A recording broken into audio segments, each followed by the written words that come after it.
Kash Patel kicks Joy Behar off set after heated argument. Sit down, genius, this planetary meddling isn't kids' play. Joy Behar snapped into the mic, lips curling with scorn. The studio lights flared on the view set, capturing the fury dancing in her eyes as they locked on Kash Patel. Kash sat tall, shoulders squared. Naked stage, no teleprompters, no safe lines. He'd come to defend his radical geoengineering proposal, solar-powered drones spraying reflective aerosols into the stratosphere to cool Earth. A Hail Mary, he'd called it, now the target of ridicule under national spotlight. Around them, McCain, Sonny, and Sarah leaned forward. The audience stirred, sensing fire. "Sit down, Gizmo boy, you're out of your depth." Joy Behar sneered, scanning Kash Patel with theatrical disdain as the studio lights flickered. The audience murmured. The mood crackled. Kash adjusted his tie and cleared his throat. He'd been invited to The View to defend his bold proposal deploying solar-powered drones to seed reflective particles in the atmosphere, an audacious geoengineering plan to counteract climate change. But tonight, Joy intended to humiliate him. Kash sat opposite Joy and the other host, each face a mix of skepticism and anticipation. The set's pastel colors did little to temper the sharp electric vibe. "Explain to me, Mr. Patel," Joy said, arms folded, tone condescending. "What cartoon did you escape from? Your brilliant scheme sounds like children's sci-fi." The audience chuckled. The other co-host shifted uncomfortably. Kash's jaw tightened, but he remained calm. "I'm serious," he said quietly. "Sea spray aerosols can reflect sunlight. We have NASA models. We have prototypes." Joy rolled her eyes. "Prototypes, and who decides? You, a self-appointed weather god." She leaned forward. "Are you going to fix everyone's air when farmers can't grow crops or just dump fog on them?" Kash drew a slow breath. "This isn't whimsical. Politicians dither while coastlines drown. My proposal buys time decades to transition to renewables." Joy scoffed. "Time, yes, but at what cost? We let you play with Earth and pray it works." Co-host Sonny Lopez jumped in. "We need solutions, not body counts." Joy shot Sonny a glare. "We need safety. Who polices your drones? Who refunds failures?" Kash met her eyes. "Regulation, testing in remote zones. We won't just launch and hope." The studio grew quiet. Joy's smirk flickered. "I get your passion," Kash continued. "I'm not some tech bro stunt. I served our country and national security. I know risk." The camera zoomed on Joy's face. "Oh, a patriot turned weather tinkerer. How touching." Her voice pitch shifted to sarcastic. "Tell us, Mr. Patriot. How many children's cartoons did you watch before you decided to play God?" Flashes of laughter ignited in the audience. Kash kept his composure. "This isn't a game," Kash said softly, "but I will show you facts." He reached into his briefcase, pulled thermal camera imagery of melting glaciers, drought maps. Any doubts? Joy's jaw clenched. She leaned into her mic, cold and firm. "Maps and pictures don't answer who lives or dies. And you, young man, don't scare me with data." She paused for effect. "Especially when you sound like a sci-fi extra." Kash's palms pressed on all sides questions from Sonny, Rowe, and Sarah, urging calm. Joy didn't relent. She stood. The audience stilled. "We can't just launch drone swarms into the sky because you looked at a PowerPoint." Thunderous applause rippled through the studio.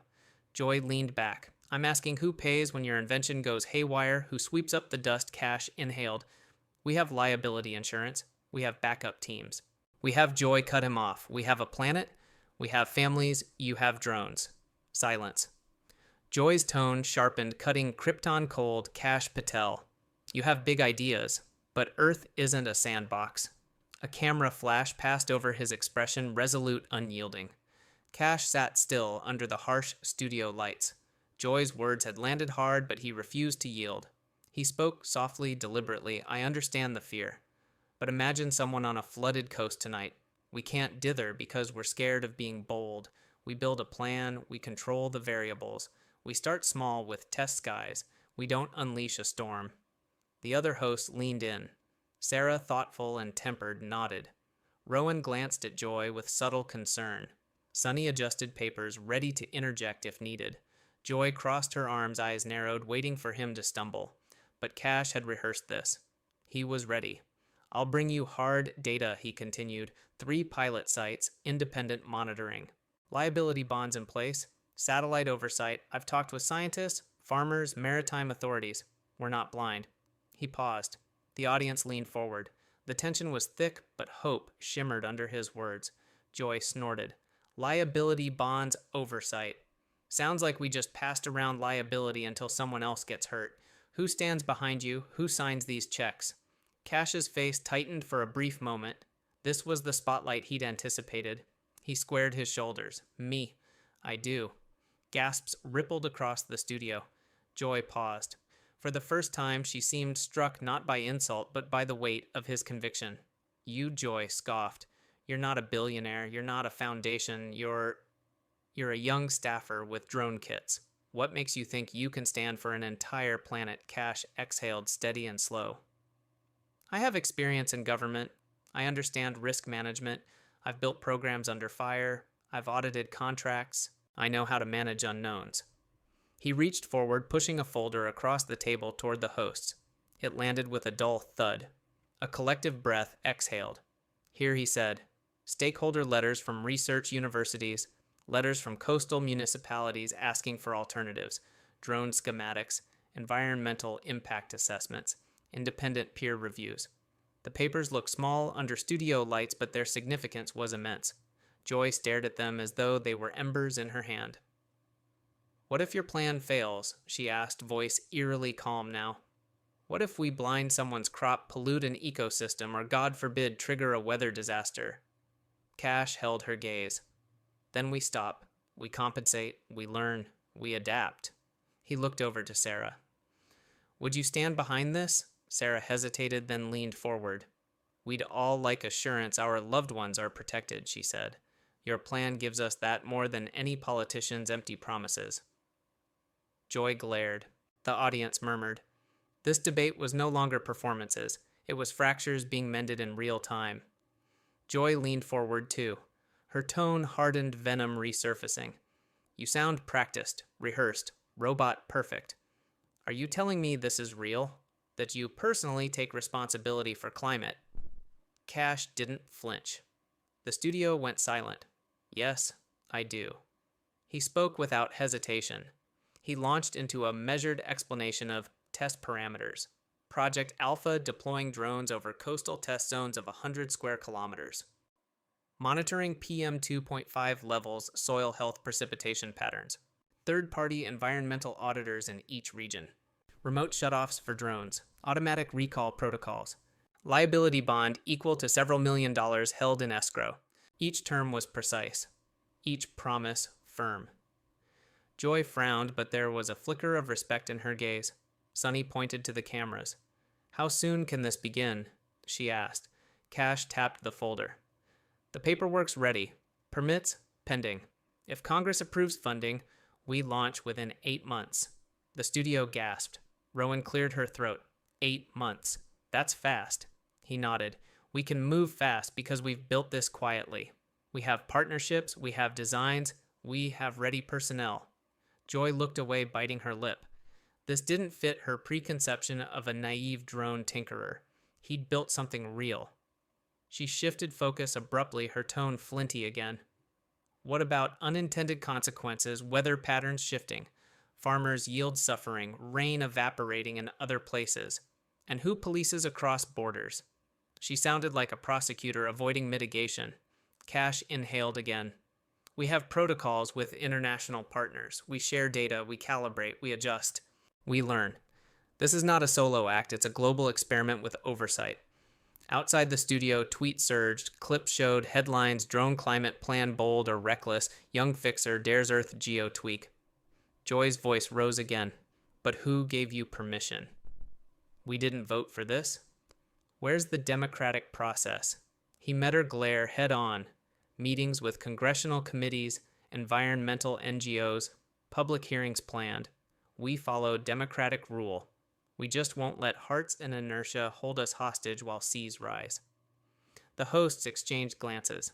Sarah folded her hands. Rowan tapped her notepad. Joy pinched her brow. Cash felt exhaustion creep in, but he knew he was winning. Logic, transparency, data, commitment, they cut through theatrical authority. He looked around softly. This may sound crazy, but history shows large-scale interventions once met with skepticism, the moon landing polio vaccine's chlorofluorocarbon bans.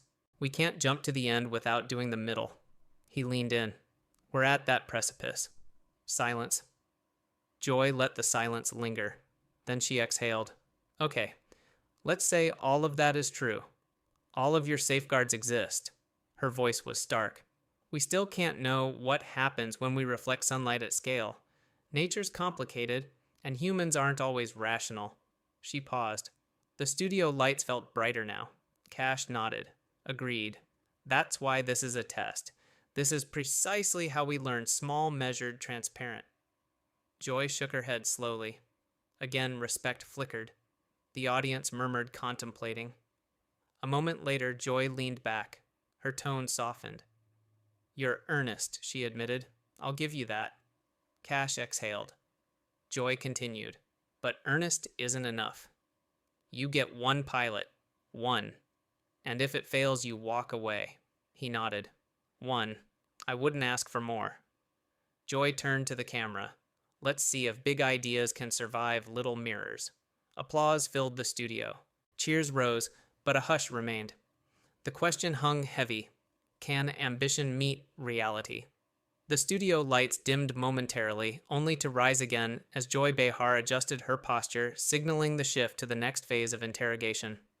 Her voice took on a sharper tone, as if energized by the murmur of an audience still digesting Kash Patel's confidence. So, Kash, she began, her words slow and biting.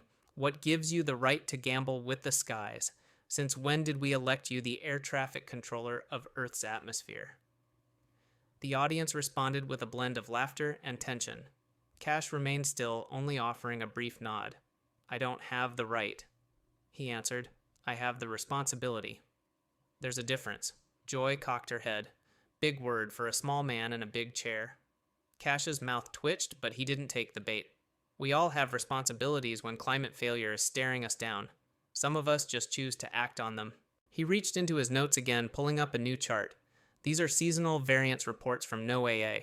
We're already seeing delayed monsoons in South Asia and accelerated desertification in the Sahel. Tell me, how do we fix those with tweets and talk shows? The room stiffened. Joy blinked once, caught by the sudden shift to data. I'm not the one pushing chemical fog over farmland, she snapped. No, Kash replied evenly, you're pushing fear over solutions. Sarah leaned in. Let's talk outcomes. You say this is a test. So what's success? Success, Kash said, is restoring a 0.2 degree drop in global average temperature across 2 consecutive quarters within a controlled test zone. Rowan raised her brows. And failure. Failure is any deviation in predicted wind drift beyond 10% or unintended precipitation drop of more than 3%. We terminate operations instantly. Joy clapped slowly, mockingly. Oh, how precise. So neat, so mathematical. But let me ask this. What about the people who live under your numbers? Kash inhaled deeply. That's why we test small. Why we fund resilience centers. Why we include local voices in every round of oversight.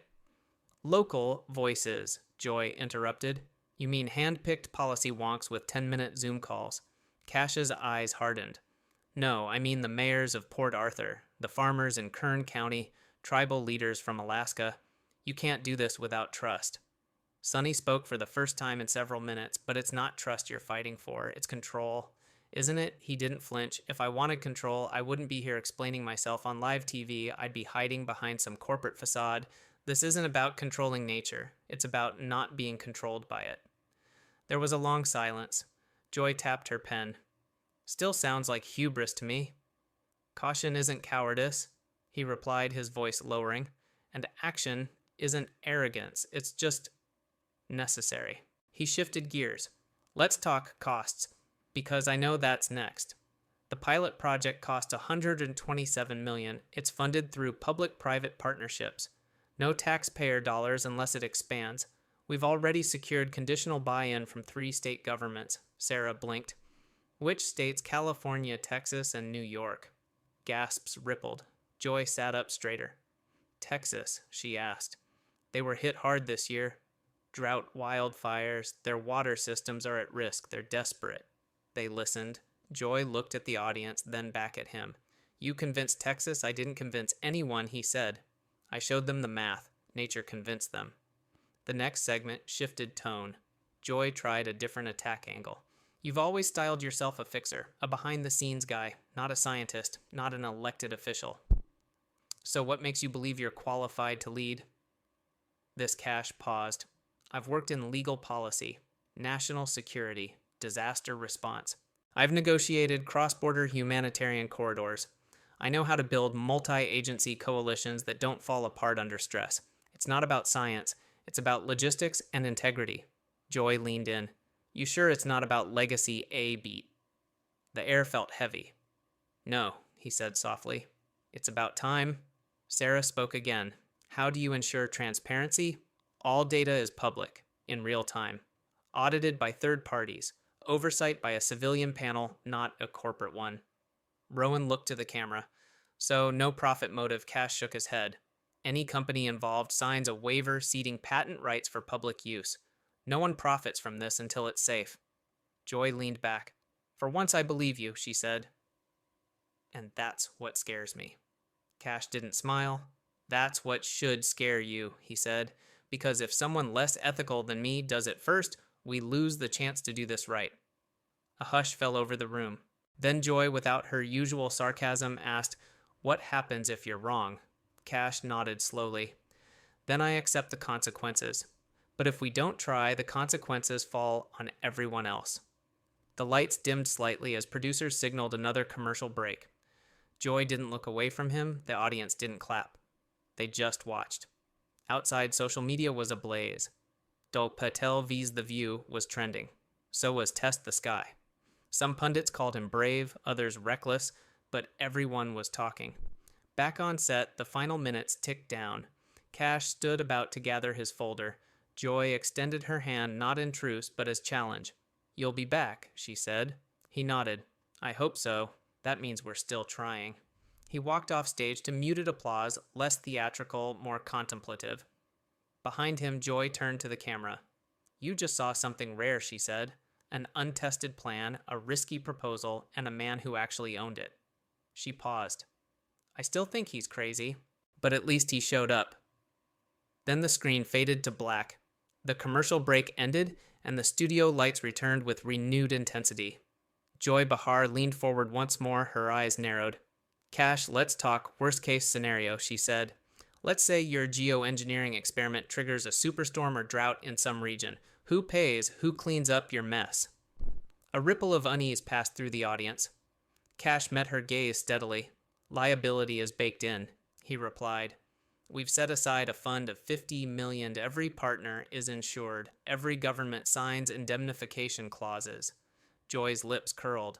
So someone writes you a check if the sky falls if it falls. Kash replied, we rebuild faster and smarter. Joy's tone sharpened. And what if rebuilding isn't possible? What if entire communities are wiped out? Kash paused for a moment, then spoke quietly, intentionally. Then we accept that we lost. But we didn't do nothing. We tried. He tapped his fingertips together. Humanity didn't survive past plagues or world wars by standing still. We innovated. We risked. But we never pretended action was optional. Joy's eyes flickered. Risking lives with a chemical blanket isn't bravery. It's arrogance. Kash nodded again. Maybe. But not acting because you fear risk that's cowardice masquerading as prudence. He scanned the room. Yes, there's moral weight here. I don't dismiss it. I shoulder it. Joy turned to the audience. Sounds like he's volunteering as the world's gamble.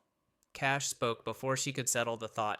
I'm proposing a controlled gamble, with oversight, with withdrawal mechanisms, with accountability. The silence that followed carried more power than applause ever could. Sarah stepped in. What about global treaties? Isn't this unilaterally meddling? He took a breath. We're working with the UN Framework for Emerging Technologies. We've convened a council of ethicists, scientists, and diplomats. Joy scoffed softly. Ethicists and scientists, you're PR consultants. No, Kash said. They're independent. Free to publish findings, no gag orders. An older audience member called out, "But what about other countries cloning your methods, doing it wrong?" Kash nodded. "That's why it's public and auditable. We lead by open example, not by secrecy." Joy pressed, "And what about your corporate partners? Who are they?" "Two university labs, one NGO, and a consortium of renewable energy firms. No oil, no defense contractors." Joy watched him for a long moment. Transparency doesn't fix fear. Kash acknowledged her. True. Fear is emotional. We address it with evidence and empathy, with listening and humility. The tension eased but didn't vanish. Joy sighed. "Fine, let's pivot. Your funding, how stable is it?" He opened a folder and unfolded a sheet. Initial funding secured. $300 million pledge conditional on milestone reviews, private donor state grants. If tests add up, public funding will follow. Joy's eyes glinted. "So your safety net is conditional. Your liability fund limited, your global footprint experimental. And still you think this is worth it." Kash's voice turned gravelly. "Worth it. It's essential." He leaned in. "Climate silence is complicit. Every fraction of a degree matters. Every delay costs lives. We don't get to vote climate away." Joy looked at him. "So you gamble billions to fight billions warming the planet." He nodded. "I don't gamble with money. I gamble with inaction." A stillness fell. Rowan navigated a new question. "This is Vanessa, a farmer from Nebraska. She's worried drones will damage bees or crops. What do you say to her?" Kash's expression softened. "We value pollinators. The drones fly above critical altitude, no disruption to bees or jets, and local tests include ecological impact studies." Vanessa relaxed at her seat. "But data says—" "We've vetted it," Kash replied gently. "By USGS and university entomologists." Joy raised a brow. "And you're sure I'm sure we monitor. We pause, we revisit, we adjust." The audience exhaled in relief. Joy paused, then continued. "But something still smells like science fiction." Kash leaned forward. "Science fiction is fiction until it isn't." He paused, echoing her phrase. "We're at the edge of possibility. We can cross it together or cower behind it." Sarah nodded. "And your team?" He named them climate scientist Dr. Marisol Vega, hydrologist Professor Kamau Obiang, ethicist Dr. Leela Nguyen, agriculture lead Tamar Singh. Joy listened. No political cronies. No. Experts selected for integrity, not ideology. Joy took a breath. "Integrity doesn't solve fear. They help," he said softly, "by walking with us into the storm." The studio fell quiet. An audible chime indicated the final segment. Joy sat back. "Let's give him the floor. Explain again why now?" Kash closed his eyes. "Because climate is passing deadlines. Because heat deaths doubled last decade. Because island nations beg for breathing room. Because fire seasons now last 9 months." He opened his eyes. "Because time's up. We need to step forward or spell oblivion." His words pulled a hush even louder. Joy looked at him, her face unreadable. After a moment, she offered controlled applause. Others joined slowly, thoughtfully, and he nodded again. She stood, extending her hand. "Whatever comes next, you'll be accountable." And he took it. "I'll face it." They shook. The lights dimmed for real this time. As Kash walked off, he paused, looking back. The audience stared. No cheers, no laughter. Just weighty silence. Backstage cameras shifted to monitors replaying key moments, the numbers. The data pushes the human questions. In editing rooms far away, the social teams worked faster than ever. Patel Vesti, The View, trending across TikTok threads. Some comments praised courage. Others cursed recklessness. And deep inside, he felt it momentum. He stepped out into the night air. Joy's last words echoed. "You'll be accountable." He breathed in. The air tasted necessary. The next morning, clips from the interview dominated the airwaves. News anchors dissected every exchange, every phrase that cut or connected. Social media had turned the debate into a cultural event. TikToks reenacted Joy's barbs. YouTubers broke down Kash's retorts, and Twitter threads parsed the implications of drone-based climate intervention. Kash didn't return to his office immediately. Instead, he walked the High Line in New York headphones and but silent phone on airplane mode. The sky above him stretched wide and cloudless as if withholding judgment. Across media outlets, reactions were polarized.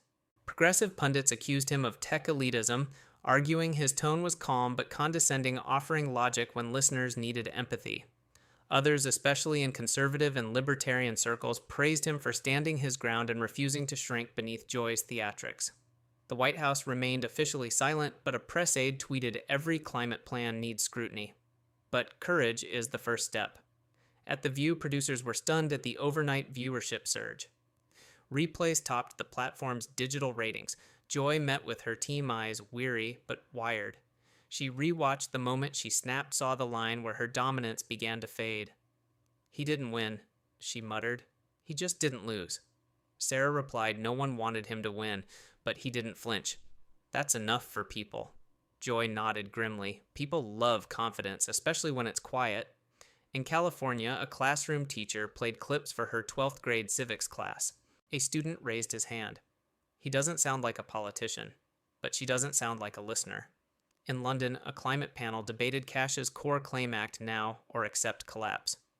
Back in D.C., Cash faced a flurry of calls, invitations from international universities, demands from activists, requests for private briefings from skeptical lawmakers. He took none of them. Not yet. Instead, he sat in a quiet room drafting a public memo. It wasn't a press release. It was a promise. "We may fail, but we will not fail by inaction. We fail if we wait for perfect solutions. We fail if we wait for consensus that never comes." He wrote in short lines, no flourishes, just declarations. This is not political. This is not corporate. This is survival. He ended with a quote from NASA's first climate assessment: "The planet will not wait for our process." He sent it to his staff, then shut the laptop. That evening, Joy returned home and watched the full episode again, not as a host, but as a citizen. She noticed things she hadn't before. The way Cash avoided personal insults. The way he deflected every attack with data, not disdain. She didn't like everything he said, but she couldn't say he hadn't said it with purpose. The screen froze on his final words. "We need to step forward or spell oblivion." Joy whispered, "God help us if he's right." Outside, the city pulsed with lights. The skies were clear, for now. But beneath the quiet pressure gathered political, ecological, moral. Tomorrow the questions would start again, and this time no one would be allowed to leave the stage untouched. 2 days later, a follow-up segment aired, not on The View, but on a joint stream panel hosted by an independent media group. The headline, "Solutions, Not Sound Bites." Cash appeared again, this time virtually framed against a bare wall and books. No audience, no lights, just facts. He was joined by two scientists, one skeptical of geoengineering, the other cautiously optimistic. A third guest was an environmental justice advocate from Louisiana. The moderator didn't entertain theatrics. "We're here to explore, not explode." Cash listened, answered when asked. He clarified the mechanics of his plan, emphasized transparency, agreed with criticism on oversight, pushed back when fear-mongering emerged. "No one has a monopoly on solutions," he said, "but someone has to make the first move." The panel ended with muted nods. There was no applause, just understanding. Meanwhile, Joy released a statement, not an apology, but a pivot. "I believe in hard questions, but I forgot to listen for hard answers. I've spent years defending truth by attacking its enemies. I forgot sometimes truth wears a quieter face." The comment section was divided. Some praised her candor, others called it too little too late. The cultural moment had moved on, but its echo remained. Across campuses, think tanks, and boardrooms, one question lingered when faced with collapse: what matters more, who speaks or what they risk by staying silent? In the end, it wasn't the heat of the stage that shifted public will. It was the cool aftermath where clarity had room to speak. Cash returned to work. He didn't seek more shows. He published white papers, took meetings behind closed doors, and watched the weather forecasts with a kind of reverence. One day, a letter arrived from a 10th grade class in Ohio, typed in Times New Roman, signed by 27 names. It read, "We don't know if we believe in everything." but we believe someone has to try. Kash framed it, hung it in the hallway outside his office. Not as proof he was right, but as reminder someone was still watching, and maybe still listening.